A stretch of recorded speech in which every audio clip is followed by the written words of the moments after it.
ஓ முருகா போற்றி. ஓம் சரவண பவ. என் அன்பு குழந்தையே, இதை எளிதாக யாராலும் பார்க்க முடியாது. கோடி புண்ணியம் செய்தவர்கள் மட்டுமே இதை பார்க்க முடியும், இதை கேட்க முடியும். இன்று நான் உன்னை தேர்ந்தெடுத்திருக்கிறேன். நீயே மிகப்பெரிய அதிர்ஷ்டசாலி. இந்த வாய்ப்பை நான் உனக்கு தந்திருக்கிறேன். கண்டதும் பார்த்ததும் இதை கேட்டுவிடு. கோடி புண்ணியம் செய்திருந்தால் மட்டுமே இதை உன்னால் பார்க்க முடியும், கேட்கவும் முடியும். அப்படியென்றால் இதை கேட்கும் வாய்ப்பு உனக்கு கிடைத்து விட்டதல்லவா? நீதான் மிக பெரிய பாக்கியம் செய்திருக்கிறாய். இன்று அந்த வாய்ப்பு உனக்கு கிடைத்திருக்கிறது. அதை நீ சரியாக பயன்படுத்திக்கொள். உன் வாழ்க்கையில் பல முன்னேற்றம் உன்னை தேடி வந்து கொண்டிருக்கின்றது. இனி தேர்வு செய்யப்பட்டு நீதான் அதிர்ஷ்டசாலியாக தேர்வு செய்யப்பட்டிருக்கின்றாய்.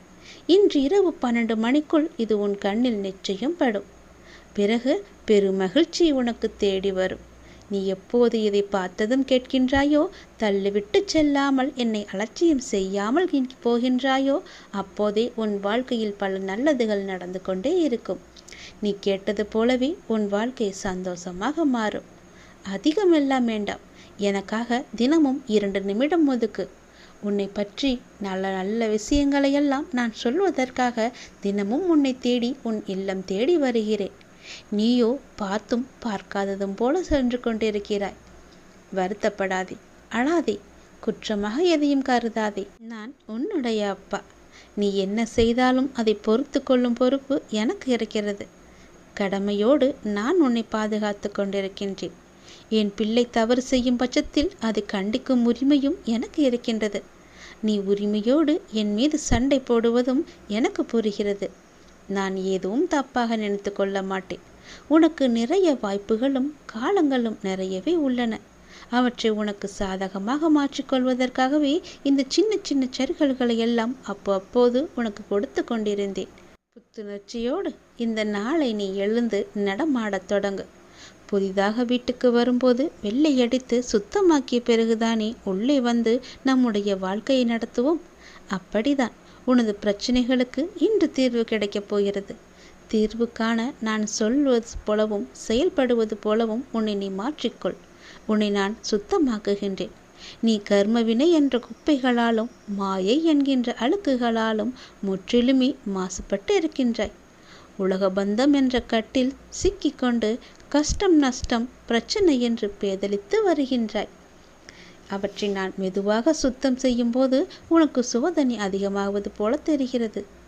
சோதனை காலம் வரும்போது நீ பயப்படாதே, கலங்காதே. நான் உன் தந்தை, உன் கூடவே இருப்பேன். தந்தை பிள்ளைகளை கண்டித்து நடத்துவதைப் போல நானும் நான் நேசிக்கின்றவர்களை கடிந்து கொண்டு நடத்துகிறேன். இதை புரிந்து கொண்டு நடக்கும்போது நான் உன்னை பொறுப்பெடுத்துக் கொள்வேன். எதற்கும் நீ பயப்படாமல் இரு. நான் உன்னை விட்டு விலகவும் மாட்டேன், கைவிடவும் மாட்டேன். உன் பாதைகளை நிச்சயம் செம்மைப்படுத்துவேன். உலகின் எந்த மூலைக்கு வேண்டுமானாலும் செல். கிட்டவோ எட்டவோ 7 கடல் தாண்டியோ நீ செல். எனது பக்தர்களின் மேல் உண்டான பிரேமை எல்லை அறியாது. ஆகவே கவலையின்றி எங்கும் செல். நீங்கள் செல்லும் இடத்திற்கு உங்களுக்கு முன்பாகவே சென்று நான் அங்கே இருப்பேன். உன் பாதையை நிச்சயம் செம்மைப்படுத்துவேன். சந்தோஷமாக செல், நல்லது நடக்கும். இது எனக்கும் உனக்கு மட்டுமே உள்ள ரகசியம். இதை நீ எப்போது கேட்கின்றாயோ, இன்று முதல் யாருக்கும் தெரியாமல் இதை நீ ரகசியமாக வைத்துக்கொள். வெளியில் யாருக்கும் சொல்லிவிடாதே. மீண்டும் மீண்டும் சொல்கிறேன், இது உன்னுடைய ரகசியம். இது எனக்கு மட்டுமே தெரிந்த ரகசியம். உன்னுடைய பொறுப்பு நாளுக்கு நாள் அதிகரித்து கொண்டு போகிறது. அந்த சுமையை எப்படி தாங்கப் போகிறேன் என்ற கவலை உனக்குள் நிறையவே வந்துவிட்டது. ஆனால் இதுவரை உனக்கு வந்த பொறுப்புகளை நீ திறம்பட சமாளித்தாய் அல்லவா? அதுபோல உனக்கு பொறுப்பு கூடும்போதும் கூடுதல் சக்தி தேவை திறம்பட சமாளிக்க என்பதை நான் அறிந்து என்னுடைய முழு சக்தியையும் நான் உனக்கு தரப்போகின்றேன். அதை நீ திறம்பட சமாளிக்கத்தான் போகின்றாய். உற்சாகமாக இரு. நான் உன்னோடு இருக்கும் வரை உன்னால் எதையும் எளிதாகவே சாதிக்க முடியும். உனக்கு வாழ்வில் ஏற்பட்ட தடைகள் எல்லாவற்றையுமே நான் அழித்து விட்டேன். உன் தலைவிதியை நான் சரி செய்து விட்டேன். இனி எதற்காக அச்சம் உனக்கு? ஏன் அச்சப்படுகிறாய்? உன்னால் உன் வாழ்க்கையை திறம்பட சமாளித்து கொண்டு என் துணையோடு நீ செல்வாய் என்ற நம்பிக்கை எனக்கு இருக்குது. உன்மேல் உனக்கு இருக்கிறதா என்று பார். நம்பிக்கை கொள். என் மீது உனக்கு முழுமையான நம்பிக்கை இருந்தால் உன் வாழ்க்கையை நீ எளிதாக அற்புதமாக கடந்து விடுவாய். எல்லோரும் வந்து உன்னிடம் இப்போது என்ன ஆயிற்று உனக்கு என்று கேட்கின்றார்கள். அந்த அளவுக்கு என் பெயரை கூட உச்சரிக்க முடியாதவாறு பல்வேறு சிந்தனையில் மூழ்கியிருக்கின்றாய். கவலைகள், கஷ்டம் பற்றிய நினைவுகள் உன்னை ஆக்கிரமித்திருக்கின்றது என்பது அவர்களுக்கு தெரியாது. இது உனக்கும் எனக்கு மட்டுமே தெரிந்த ரகசியம். கஷ்டம் என்பது எல்லோருக்கும் வருவது. அதன் பிடியிலிருந்து யாரும் தப்புவதில்லை. இது நீ தெரிந்தும் உணராமல் இருக்கின்றாய். மற்றவர்களுக்கு கஷ்டம் என்றால் முன்னால் ஓடிப்போய் ஆறுதல் சொல்வாய் அல்லவா? அப்படி இருக்கும்போது இப்போது உனக்கு கஷ்டம் என்ற நிலை வந்ததும் அதை ஆற்றாமல் என்னென்னவோ நினைத்து கொண்டு தவித்து கொண்டிருக்கின்றாயே. ஏன்? பிறந்தது முதல் இதுவரை எண்ணற்ற தொல்லைகளுடனும் கஷ்டங்களுடனும் வாழ்கின்றேன். என்னை மீட்பார் யாரும் இல்லையே என உன்னுடைய புலம்பல் எனக்கு கேட்கின்றது. எப்போது இந்த செய்தி என் கண்ணில் படுகிறதோ அப்போதே நீ விடுதலையின் படியில் கால வைத்து விட்டாய் என்பதை உறுதியாக நம்பு. இதுவரை இப்படி எதுவும் உன் கண்ணில் பட்டிருக்காது. இப்போது இந்த செய்தி உன் மனதில் நிற்கிறது என்றால் நீ விடுதலையின் காலடியில் வைக்கப் போகிறாய் என்ற அர்த்தம். உன்னுடைய கஷ்டங்களிலிருந்து உனக்கு விடுதலை கிடைக்கப் போகிறது என்ற அர்த்தம். அனைவர் மீதும் கருணை கொண்ட நான் உன்னை நிச்சயம் பாதுகாப்பேன். இப்போது நீ பிரச்சனைகளை, தடங்கல்களை எல்லாம் கழுத்து வரை சமாளித்து விட்டாய். மூழ்க இருந்த உன்னை என் கைப்பிடித்து நான் தூக்கிவிட்டேன். இனி அதை பற்றி கவலைப்படாதே. உன்னுடைய கஷ்டங்கள் எல்லாவற்றிலுமே இருந்து நீ மூழ்கி போக இருந்த உன்னை நான் காப்பாற்றிவிட்டேன் அல்லவா? இனி உன் வாழ்க்கை சந்தோஷமாக இருக்கும், பிரகாசமாக இருக்கும். அதை பற்றியெல்லாம் நீ கவலைப்படாதே. சந்தோஷமாகவே நீ வாழப் போகின்றாய். நல்லது நடக்கும். குழந்தையே, நான் ஒரு நிமிடத்தை தருகிறேன். அந்த நிமிடத்தில் நீ என்ன செய்ய வேண்டுமோ, ஏது செய்ய வேண்டுமோ எல்லாவற்றையும் செய்து உன் ஆசையை நிறைவேற்றிக்கொள். ஏனென்றால் அது உனக்கான நேரம். அதை நீ தவற விட்டு விடாதே, உதாசீனப்படுத்தி விடாதே. இது உனக்காக எழுதி வைக்கப்பட்டது. வாழ்க்கையில் நாம் கடந்து செல்ல வேண்டியது நம்முடைய கால் தடங்களை மட்டுமல்ல. சில மனிதர்களின் எதிர்ப்பு, எதிர்பார்ப்பு, ஏளனம், சிலரின் புறக்கணிப்பு, சிலரால் ஏற்படும் அவமானம், சிலர் பதித்து செல்லும் துரோக சுவடுகள், இப்படி பல வாழ்க்கை தடங்களை கடந்தே நாம் செல்ல வேண்டும். ஆனால் வெற்றியும் தோல்வியும் நம்மை பாதிக்காமல் இருக்க பக்குவப்படுத்திக் கொள்வதே வாழ்வின் அடிப்படை இலக்கணம் என்பதை நீ ஏற்றுக்கொள்.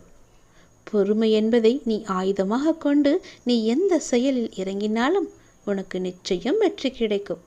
அதையும் நீ மறந்து விடாதே. நாம் கடந்த காலத்தில் நடந்த விஷயங்களை பற்றி கவலைப்படக்கூடாது. எதிர்காலத்தில் நடக்கும் விஷயங்களை பற்றி யோசிக்கவே கூடாது. இந்த நிகழ்காலம், இந்த நொடி மட்டுமே நம் கைகளில் இருக்கிறது. லட்சியத்தை அடைய விரும்புபவன் நிகழ்காலத்தில் மட்டுமே வாழ்ந்து கொண்டிருப்பான். பந்த பாசமே துன்பத்திற்கு காரணம். ஒருவன் இன்பமாக வாழ வேண்டுமானால் பற்றற்ற நிலையில் இருக்க வேண்டும். எவன் ஒருவன் எதிர்காலத்தை சந்திக்க தயாராக இருக்கின்றானோ, கிடைக்கும் சந்தர்ப்பத்தை சரியாக பயன்படுத்தி கொள்கின்றானோ, அவன் எப்பொழுதும் மகிழ்ச்சியாகவே இருப்பான். வெறும் அதிர்ஷ்டத்தை நம்புபவன் மட்டும்தான் அழிந்து போவான். ஒரு மன்னன் தவறு செய்தால் அவன் கீழ் உள்ளவர்கள் தவறு செய்வார்கள். ஆதலால் மன்னன் ஒவ்வொரு செயலையும் நன்கு ஆலோசனை செய்து செய்ய வேண்டும். ஆன்மீக வழியில் வாழாதவன் வாழ்ந்தாலும் இறந்தவன்தான். ஆன்மீக வழியில் வாழ்ந்தவன் இருந்தாலும் உயிருள்ளவன்தான். அந்த கடவுளை நமக்கு ஆசி வழங்கிவிட்டார். நான் விரும்பும் அனைத்தையும் அடைந்தவனாவான். அனைத்தும் இறைவன் கையில் உள்ளது. ஆதலால் கிடைப்பதை கொண்டு திருப்தி அடைய வேண்டும். நமக்கு இதுதான் கிடைத்தது என்று மகிழ்ச்சி கொண்டு பார். அது உனக்கு எவ்வளவு சுவையாக இருக்கும் என்று. பசுங்கன்று 1000 பசுங்கூட்டத்திலும் தன் தாயை அடையாளம் கண்டு அதை தொடர்ந்து செல்லும். அதுபோல கெட்டவன் கெட்டவர்களுடனும் நல்லவன் நல்ல நண்பர்களுடன் சென்று கொண்டிருப்பான். இந்த உலகில் 3 ரத்தினங்கள் உள்ளது. அது உணவு, நீர், நல்ல சொல், இன்சொல்லாக இருக்க வேண்டும். வெறும் கற்களான முத்தோ பவளம் போன்றவற்றை முட்டாள்களே ரத்தினம் என்றும் பொன்பொருள் என்றும் கூறுகின்றனர். அது உண்மையில் அது கிடையாது. நாம் செய்யும் காரியங்களின் பலனையே நாம் திரும்ப அடைகின்றோம். நல்லதும் கெட்டதுமே நம்முடைய செயல்கள் மூலமே நமக்கு பின்னால் விளைகின்றது. முன் செய்த பாவ புண்ணிய பலன்களை நாம் இன்று அனுபவிக்கின்றோம். அதனால் நாம் முன்பு நல்லது செய்திருந்தால் இன்று நாம் நல்லதையே அனுபவிப்போம். அதனால் நாம் நாளை நல்லதாக வாழ வேண்டும், நல்லதை அனுபவிக்க வேண்டும் என்றால் இன்றே இந்த நொடியே நல்லதை செய். நான் இருக்கிறேன் உனக்கு, கலங்காதே, நல்லது நடக்கும். நீ பாசத்துக்காக ஏங்கிக் கொண்டிருக்கின்றாய். பாசம் காட்ட யாரும் இல்லையே என்று வருந்து கொண்டிருக்கின்றாய். கவலைப்படாதே, உனக்கான நல்ல வழி பிறந்து விட்டது. நீ கொஞ்சம் பொறுமையாக இருக்க வேண்டும். உன் வாழ்வில் நல்லது நடக்க வேண்டும் என்றால் கொஞ்சம் நீ பொறுமையாக இரு. உன்னை வீழ்த்தி நினைக்க பார்த்தவர்களின் மத்தியில் நான் உன்னை தர நிமிர்ந்து வாழ வைக்கின்றேன். நீ கொஞ்சம் பொறுமையாக இருக்க வேண்டும். உன்னை வீழ்த்த நினைப்பவர்கள் முன் நான் உன்னை உயர்த்தி காட்டப் போகின்றேன். அதற்காக நீ எனக்காக கொஞ்சம் பொறுமையாக உன்னுடைய நேரத்தை எனக்கு கொடு. நீ இப்போது பாசத்திற்காக ஏங்கிக் கொண்டிருக்கின்றாய். அது உனக்கு கிடைக்காமல் போகும்போது, நீ உதாசீனப்படுத்தும் போதும் நீ அடையும் துன்பத்தை காண என்னால் சகிக்க முடியவில்லை. உனது ஏக்கம் எனக்காக மட்டுமே இருக்கட்டும். உனக்கு திகட்ட திகட்ட அன்பை பொழிய உன்னுடைய அப்பா நான் இருக்கின்றேன். என்னுடைய அன்பு மட்டும்தான் உதாசீனப்படுத்தாத அன்பு. உன் மனதை நீ திடமாக எப்போதும் வைத்துக் கொள்ள வேண்டும். ஏனென்றால் இந்த உலகத்தில் எதுவுமே நிரந்தரமில்லை, யாருமே நிரந்தரமில்லை. பெற்ற தாயாக இருக்கட்டும், தந்தையாக இருக்கட்டும், மனைவியாக இருக்கட்டும், கணவனாக இருக்கட்டும், குழந்தைகளாக இருக்கட்டும், குறிப்பிட்ட எல்லை வரும் மட்டுமே அவர்கள் வருவார்கள். ஆனால் உன்னுடன் நிரந்தரமாக வரப்போவது உனது சத்குருவாகிய, உன் குருவாகிய, உன் தந்தையாகிய நான் மட்டுமே. அதை புரிந்து இன்பத்தையும் துன்பத்தையும் சரிசமமாக நினைக்க உன் மனதை நீ பக்குவப்படுத்தி கொள்ள வேண்டும். இன்பத்தை கண்டு மிகவும் பரவசப்படாமலும், துன்பத்தை கண்டு மிகவும் துவண்டு போகாமலும் உன்னை சமநிலையில் இருக்க நீ பழகிக்கொள். அப்போது நீ எதற்கும் கலங்க வேண்டிய அவசியம் இருக்காது. அதற்காக உன்னை இப்போதே தயார் செய்து கொள். எல்லா நேரத்திலும் நீ சமமாக மட்டுமே இருக்க வேண்டும். இந்த பக்குவ நிலைக்கு உன்னை கொண்டு வருவதற்கு உனக்கு முதலில் கஷ்டமாகத்தான் இருக்கும். அதற்காகத்தான் உன்னை பக்குவப்படுத்த வேண்டும் என்பதற்காகத்தான், நீ அனுபவிக்க வேண்டும், அனுபவத்தை பெற வேண்டும் என்பதற்காகத்தான் நான் சின்ன சின்ன பிரச்சனைகளை எல்லாம் உனக்கு கொடுத்தேன். ஆனால் நீ என்னையே நினைத்து என் நாமத்தையே தினமும் உச்சரிக்க அந்த பக்குவ நிலையை நான் உனக்கு வர வைப்பேன். எப்பொழுதும் என் நாமத்தையே உச்சரிக்க கொண்டிருக்கும் உனக்கு நல்லது மட்டுமே செய்வேன். எத்தனை பேர் கூடி உன் வழியை அடைத்தாலும் அத்தனை பேரையும் தாண்டி உனக்கான வழியை, நல்வழியை சரியாக பயன்படுத்தி கொடுத்து உன்னை வாழ்க்கையில் உயர்த்தி காமிப்பேன். யார் தடுத்தாலும் அது நிச்சயம் நடக்கும். பொறுமையாக இரு, கவனமாக இரு, சந்தோஷமாக இரு, நல்லதையே நினைத்து இரு, நம்பிக்கையோடு இரு. என் அப்பா எனக்காக எல்லாவற்றையுமே செய்வார் என்ற நம்பிக்கையோடு காத்திருக்கும் உனக்கு நான் எப்படி நல்லது செய்யாமல் போவேன்? நிச்சயம் உன் வாழ்க்கை நல்லபடியாக மாறுவதற்கு உன்னுடைய அப்பா நான் எல்லாவற்றையுமே இறங்கி வந்து செய்வேன். என் குழந்தை நன்றாக இருக்க வேண்டும், அதுதான் எனக்கு வேண்டும். நீ எப்பொழுதும் போல சந்தோஷமாக இருக்க நான் உனக்கு ஆசீர்வதிக்கிறேன். என் ஆசி உனக்கு எப்போதும் உண்டு. உன் வாழ்வில் மிகப்பெரிய மாற்றம் வரப்போகிறது, மிகப்பெரிய வெற்றியும் வரப்போகிறது. நேரம் கடத்தாமல் உடனே இதை செய்துவிடு. ஏனென்றால் உன் முன்ஜென்மத்து வினையெல்லாம் இன்றிலிருந்து குறைய ஆரம்பிக்கப் போகிறது. உன் அப்பா திருச்செந்தூர் முருகன் நான் சொல்கிறேன், இது நிச்சயம் நடக்கும் உன்னுடைய வாழ்க்கையில். உன்னுடைய முன்ஜென்மத்து வினையெல்லாம் இன்றிலிருந்து குறைய ஆரம்பிக்கப் போகிறது. நீ செய்ய வேண்டியது எல்லாம் இந்த ஜென்மத்தில் இனி எந்த தவறும் செய்யாது நேர்மறை எண்ணங்களோடு இருக்க வேண்டும். உன் வாழ்வில் உன்னை சுற்றி மாற்றம் வரப்போகிறது. அந்த மாற்றம் படிப்படியாக மாறுவதை நீயே காணப்போகின்றாய். உன்னுடைய இன்றைய சூழல் எனக்கு நன்றாக புரிகிறது. நீ நினைத்த மாதிரி சில நிகழ்வுகள் நடக்காத போது உனக்கு அது ஏமாற்றத்தை தந்தது. ஆனால் அதற்கு எல்லாம் ஒரு காரணம் நிச்சயம் உண்டு என்பதையும் நீ மறந்து விடாதே. தாமதமானாலும் சரியான நிகழ்வுகள் உன்னுடைய வாழ்வில் நிகழப்போகின்றது. நிச்சயம் நடக்கும். உன் வாழ்வில் நல்லது நடக்கும். நமக்கு இன்றுள்ள பிரச்சனைகளை விட நமக்கு ஏற்படுகின்ற குழப்பங்கள் தான் அதிகம். இந்த குழப்பத்திற்கு காரணம் ஒவ்வொரு நாளும் நமக்கு கிடைக்கின்ற புதிய புதிய வாய்ப்புகள், நாம் அறிமுகமாகின்ற புதிய புதிய சூழல்கள். இதனால் இது நல்லதா அல்லது அது நல்லதா என யோசித்து குழம்புகிறோமே தவிர சரியான முடிவு எடுக்க முடியாமல் திணறிக் கொண்டிருக்கின்றோம். இந்த நிலையில் இருக்கிற உன்னை சரியான இடத்திற்கு நான் அழைத்துச் செல்லப் போகின்றேன். பிறந்த குழந்தையானது வெளிச்சத்தை பார்த்து கண் கூசுகிறது என்பதற்காக கண்களை மூடிக்கொண்டே இருந்தால் அதனால் கடைசி வரை இந்த உலகத்தை பார்க்க முடியாமலே போய்விடும். அதுபோலத்தான் நடக்கும் போதும் விழுந்து விடுவோம் என்று பயந்து கிடந்தால் அது எழுந்து நடக்கவே முடியாது. குழந்தையாய் இருக்கும் போதே பலவற்றை நாம் சாதிக்கிறோம். இப்போது வளர்ந்த பிறகு நாம் ஏன் பயப்பட வேண்டும்?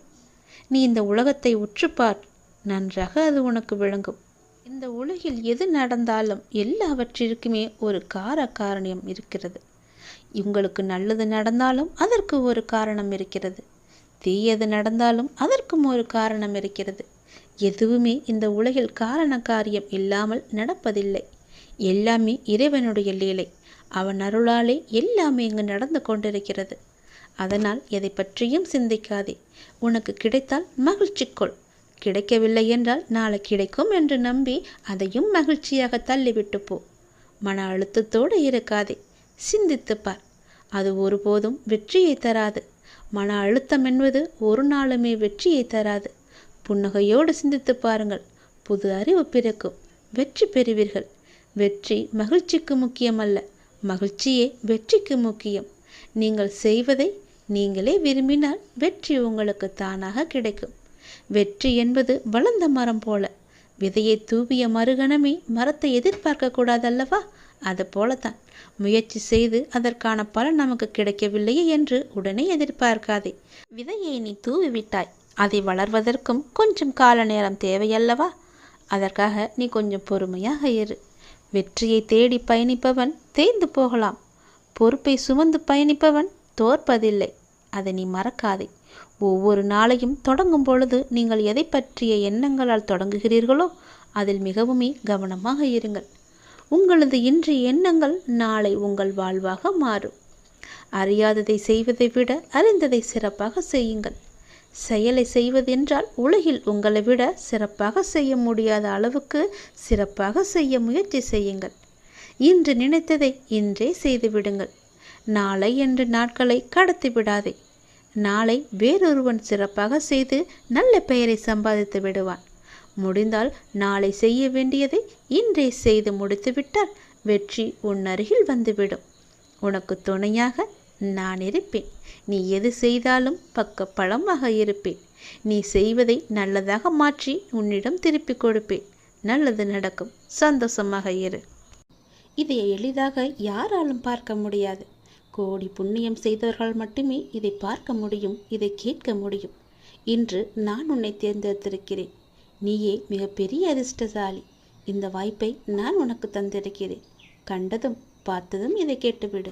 கோடி புண்ணியம் செய்திருந்தால் மட்டுமே இதை உன்னால் பார்க்க முடியும், கேட்கவும் முடியும். அப்படியென்றால் இதை கேட்கும் வாய்ப்பு உனக்கு கிடைத்து விட்டதல்லவா? நீதான் மிகப்பெரிய பாக்கியம் செய்திருக்கிறாய்.